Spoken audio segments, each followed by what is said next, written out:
מתחם התיירות כמו בית שני בשבילי. כל בוקר אני קם, חורש את השטח מצפון לדרום. מוודא שהמתחם מוכן פיקס למבקרים.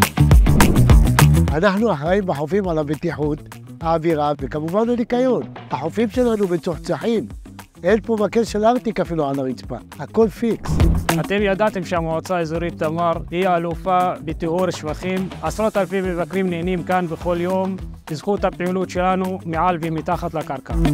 עם כל הכבוד לסופרמן וספיידרמן, לי יש כוח על יותר שווה. אני יודע לפתור כל תקלה, ואין לי שטח או החזקה שלא עובר דרך המחסן שלנו. יציבות של מבנים, מעקב אחרי בולענים וכל מיני פרויקטים הנדסיים שמפיעים את המתחם קדימה. זה הכל תמר. נעים מאוד, אלעד חג'אר, מחלקת פיקוח וביטחון. בזכותנו אין כאן מפגעים, ומתחם התיירות שלנו כזה בטוח ויפה.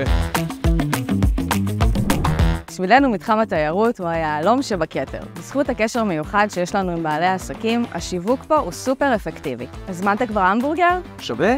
מטורף, אתה חייב. מחכים לכם!